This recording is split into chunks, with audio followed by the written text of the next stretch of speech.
Hello, everybody. Welcome to Health Talk. I'm Peter Christian. That is the aforementioned John King. Good morning, John. How are you doing? Good. I understand you had a crafty weekend. We'll get to that later.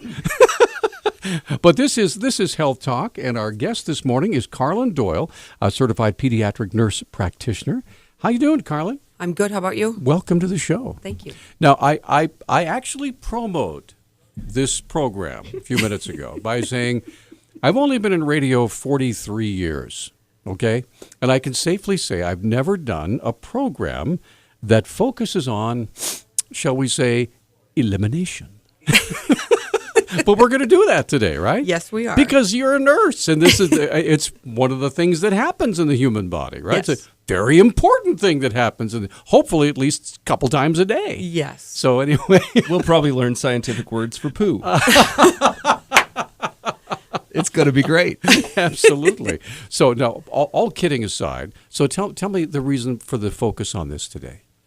Well, I currently work with the pediatric surgeon here at Community, and the kids that we take care of, many of them are born with GI and GU issues, so their stomach and bladder issues. And because of that, many of them have ongoing pooping and peeing problems as they get older. So, Psst, psst, ladies and gentlemen, it is okay to say those words on the radio. Don't worry. Go ahead. I deal with children all the time, so those ones make sense. So with that, even the kids that aren't born with these problems, many kids have what we call functional constipation. So there's nothing wrong with their anatomy. They weren't born with any problems. But if you ask parents who have kids that have trouble going, it's a huge problem for them. So that's kind of where I'm stepping in to help with that. And when you say trouble going, you mean actually completing the process, not making it to the potty. Both Or of both. those. Both of those. So it can be very confusing because constipation, you think of, oh, my kid can't go. So, if you go more than a couple days, that's constipation. Okay. If they're very large, that's constipation. But the same time, kids who are having accidents or what we call skid marks in your underwear, that is usually constipation as well. So, we're saying diarrhea could also be constipation. So it can be very confusing to parents and to some, primary caregivers as well as to exactly what they're treating. And this difficulty, I assume, can it prolong the time it would take for parents to potty train? Absolutely. It's one of the probably number one reasons that causes problems with potty training because, if you're 3 years old, if it hurts to go, why would you go? Right. And if it hurts to sit on the toilet, why would you sit on the toilet? So that's a huge obstacle to overcome when we're talking about potty training is taking care of those issues. And of course, the emphasis that moms and dads and grandmas and grandpas and caregivers like to make sure, okay, does anybody need to go? Why don't you go ahead and try to go?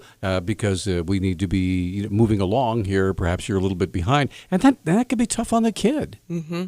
It's actually very stressful and anxiety provoking for little kids when they know what they're supposed to do at that age, but they just can't get it done. And Right. yes, a lot of grandparents and parents and sometimes older siblings Very don't well-meaning, understand- yeah. Yes, don't understand why they're not going. Right. And so everything starts to revolve around bathroom time. So I was very blessed with my last two sons. The 3-year-old that I have now basically potty trained before he was halfway to 2. It was amazing. But I have a close friend, and they have a similar age child that still hasn't potty trained after 3. Mm-hmm. And what would be some of the steps of that you would walk through in your thinking when you're watching a child, analyzing a child, to see whether or not this might be the problem behind not being able to potty train? Kind of classic signs of kids that are constipated, and if you're not really sure, if you find them hiding in the closet, hiding behind their toy box, and they kind of crouch down to go, those are pretty classic signs. When they walk on their tippy toes, if you kind of see them running around and all of a sudden they stop because they kind of get an urge and they're holding it in because they don't want to go. Because sometimes it hurts, right? Yep. Yeah. Yep. And so even if if you see them go and they're large and they look very painful, and you're saying to yourself, that didn't come out of my 3-year-old. There's no way. Well, those are all pretty classic signs. So what's leading to it? It's got to be more than just dehydration, right? Because kids seem to eat everything. Yes. They're omnivores. Yes. That's probably a frustration that I get from a lot of parents, because they'll say, my friends or, my parents say, just give them more fiber, just give them more water. And I think that's kind of the goal of my bowel management program, is that we're looking at everything. So yes, they need to be drinking water. Yes, they need to be eating their fruits and veggies, as well as chicken nuggets and French fries, but getting the good stuff in there as well. But, a lot of kids, this will have started much earlier, and maybe they had problems when you transitioned them to whole milk. Maybe they even had problems as an infant when they were on formula. Maybe some allergy things going on, right? Could be. And then over time, they learn this holding behavior. And so as they hold their stools in, your rectum continues to stretch and you continue to absorb water. So you get larger and harder poops, and it just sort of snowballs from there.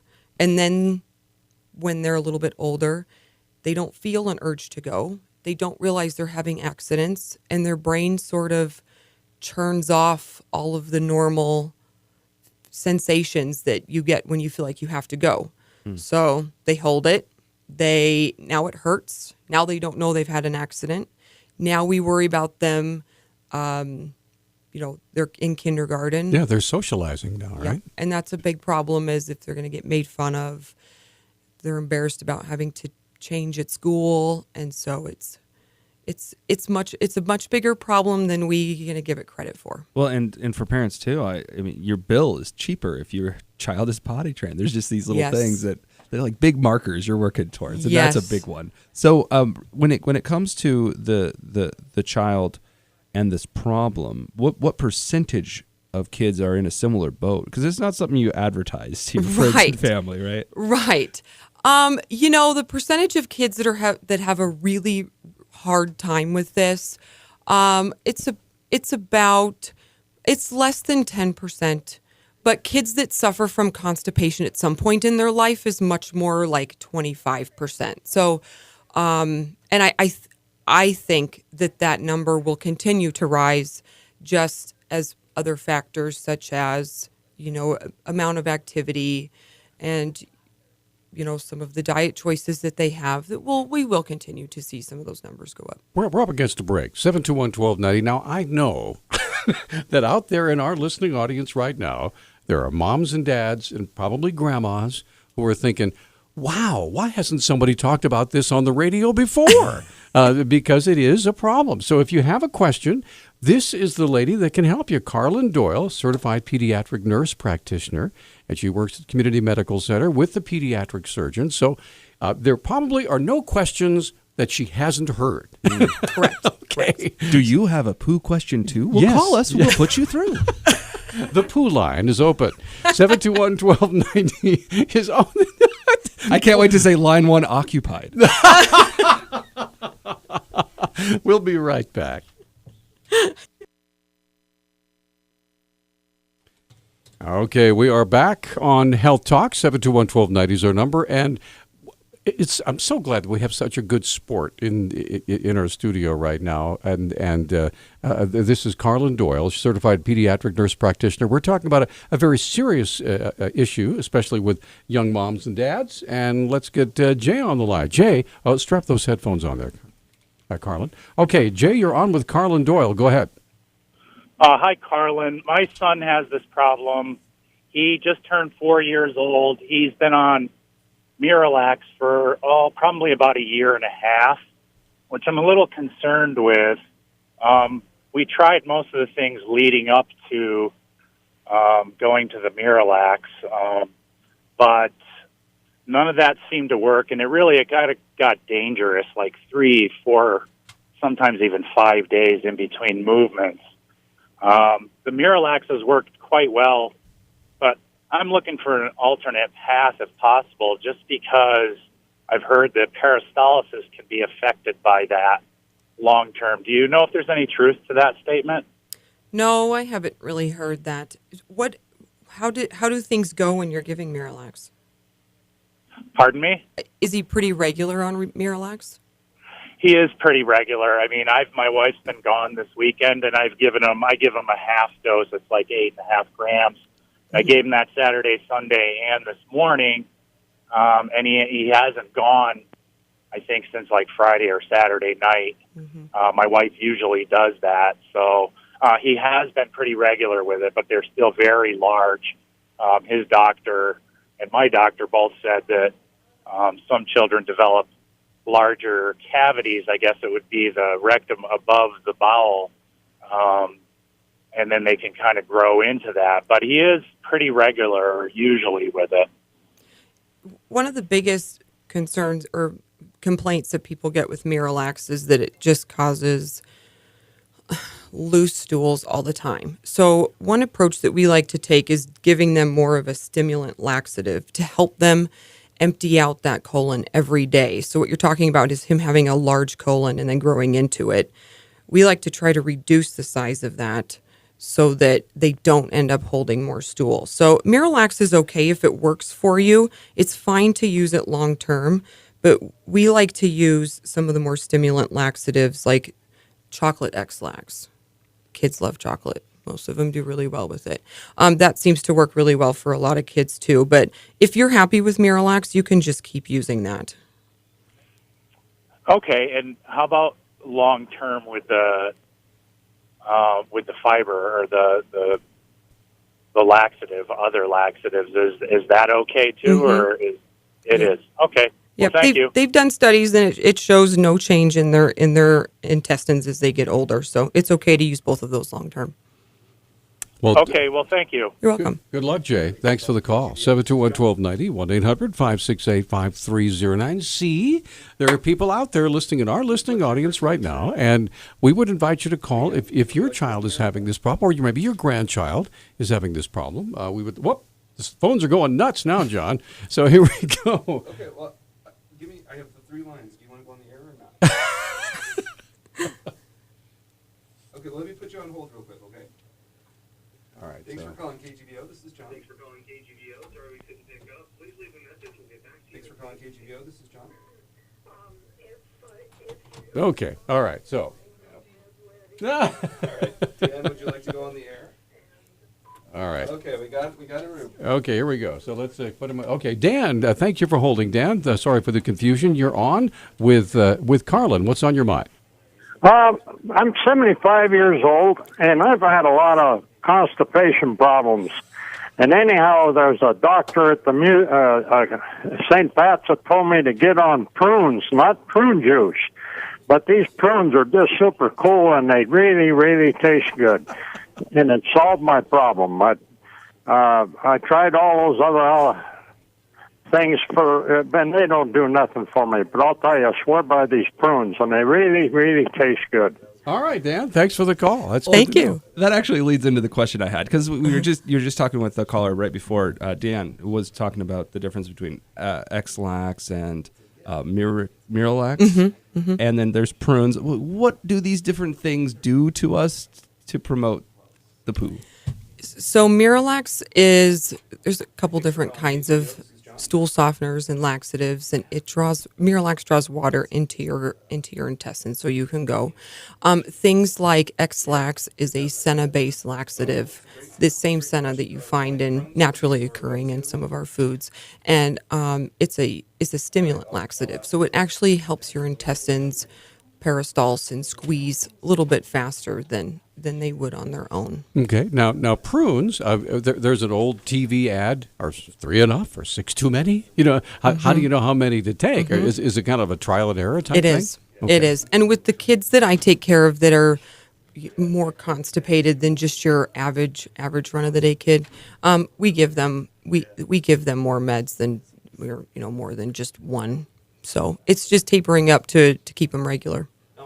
Sorry. Go ahead, John. How do you know that you don't have a deeper problem like that?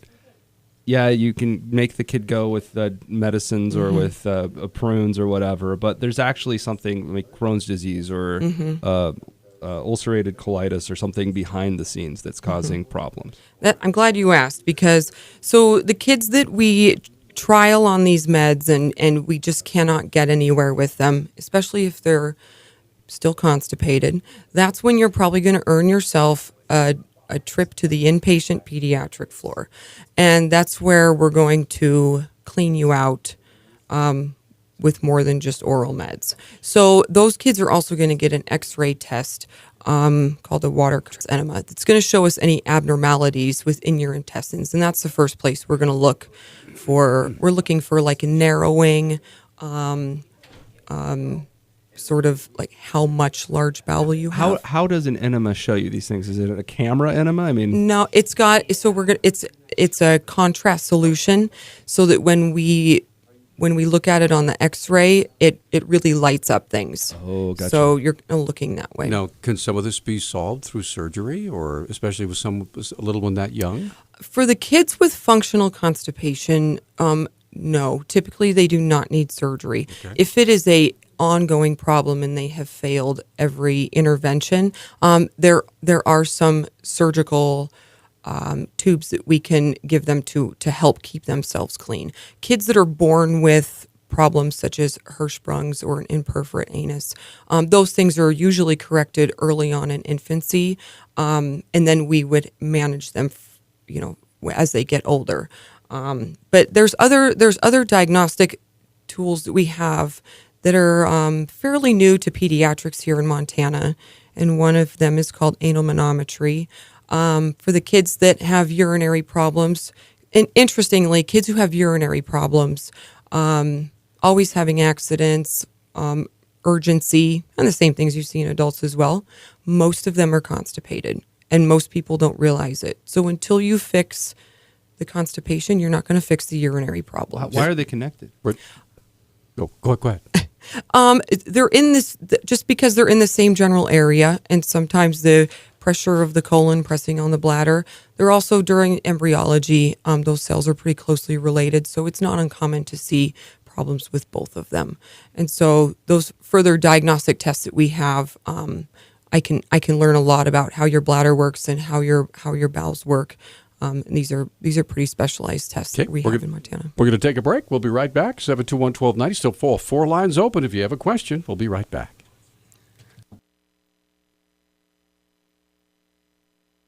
Okay, we're back on Health Talk. 721-1290 is our number. 1-800-568-5309. Carla and Doyle, certified pediatric nurse practitioner at Community Medical Center. We're talking about elimination problems with kids. Now, we were talking about x-rays and all sorts of things just a second ago, right? Well, yeah, and we were chatting a little bit about how children that urinate when they're not expecting it or suddenly probably have constipation issues as well. Mm-hmm. So let's just pretend you think you're normal.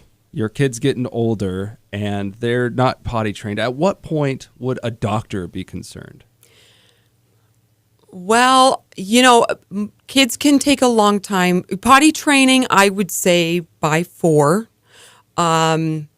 Bedwetting can go much longer and still be considered normal. But if you have a kiddo that's not pooping every day, every other day, and is having accidents at school, that's where you kind of start with your primary care provider. My tummy hurts all the time, Mommy. Yep. Something like that. Yeah.